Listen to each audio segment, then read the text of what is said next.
In 2015, Free League Publishing blessed us with Mutant Year Zero, the role-playing game at the end of days, and introduced with it the Year Zero engine. I have played this game a number of times, and they've been very kind to send me this copy. Is this, though, going to be worth the amount of money that you have to spend to get your hands on it? Well, welcome to the GMS Magazine RPG review videos.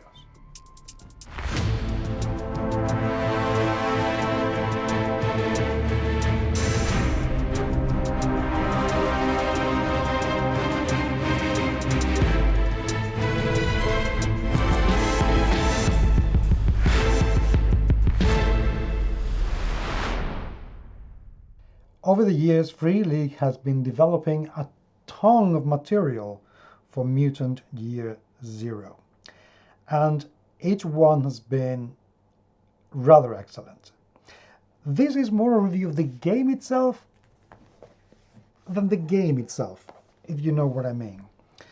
Because this book, I read it a very long time ago, but I have played it a lot because one of my friends, Alfonso, is running, well, pretty much anything that comes out for it. So my review is going to be from the point of view of the player more than the GM or the reader for that matter, even though I am going to go into the book because the book has absolutely everything that you need to be able to play the game, and it comes in two different sections, the player and the game master section.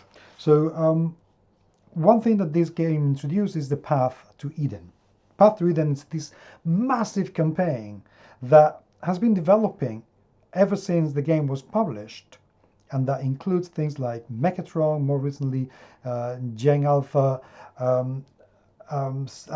supplements, and they add a different part of the whole game that's coming together.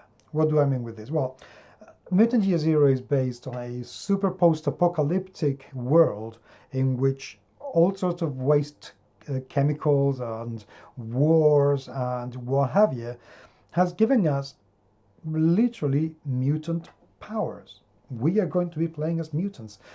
Powers that can be from telekinesis to growing insects' wings to having different limbs, all sorts of things. However, using those powers can be a little bit tricky because rolling on a table when you use those powers means that they could turn against you or they could run out of control, and some unexpected events could take place on you. So you have to be very careful. This is not a superhero game. And that of not being able to use them without risking some consequences is very much a don't push it too hard, mate. Just be careful, which is very good. Character creation is not particularly difficult, but it requires tuning your character a little bit, because you can choose some archetypes, and the archetypes are going to be kind of tied.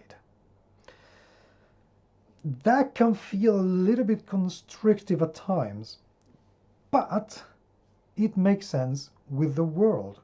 This is not a world in which you can learn anything at any time. This is a world in which you learn one way to survive and you become very good at that way to survive.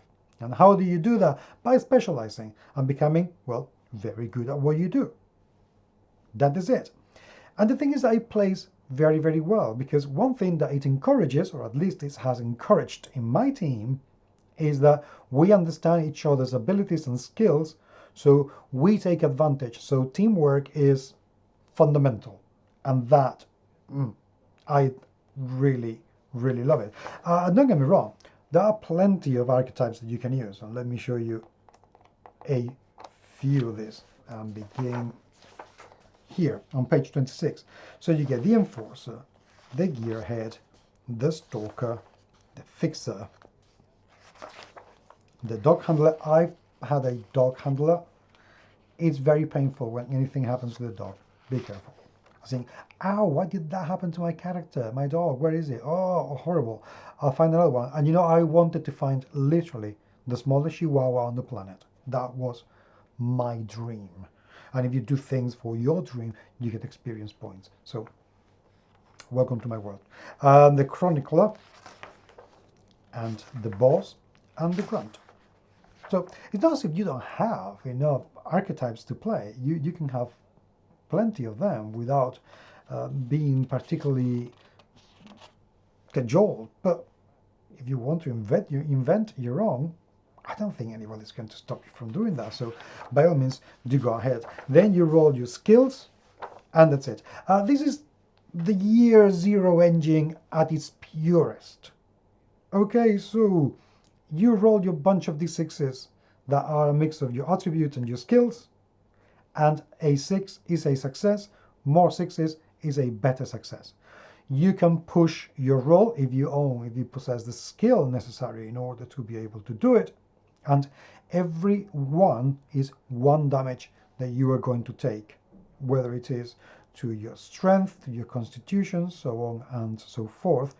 But they are also going to give you the willpower points that you need to operate and push and use your mutant powers. So it is important to force and fail from time to time.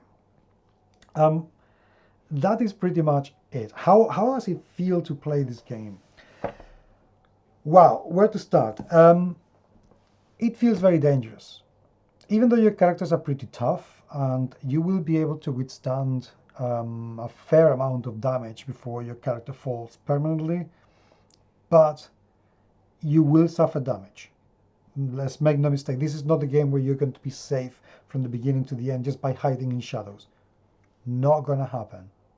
It's just not gonna happen. The world feels brilliant. The world feels so well created, with plenty of forests and mountains and old cities and odd creatures and more mutated animals than you can shake a stick at. It is fantastic. So this is a very highly recommended game as far as I'm concerned, because it contains everything that a post-apocalyptic fantasy world should have. It is very accessible, and you have enough supplements to last you literally for years. I am hoping that in 2025 we're going to see a 10th anniversary edition or some sort of huge finale to the Eden Path campaign. That would be absolutely wonderful to see. But until then, I am really going to love continuing playing in Gen Alpha Lab. I can't remember the name of the book now. But in that book, you are animals that have been anthropomorphized, or Mechatron, where you are actually robots looking for humans. Humans have disappeared. We don't know where the humans are anymore. We're just the mutants. The humans, we don't know, and everybody's looking for them, which is very exciting. So, if you have already played this game, I would also love to hear what you have to say. But from me, this is super, super recommended. I have loved the, 30 or 40 sessions that I have played over the last year and a half. And I cannot wait to keep playing it again and again. Thank you so much for being with me today. It is very, very much appreciated. But until the next time, I will talk to you very soon. Take care.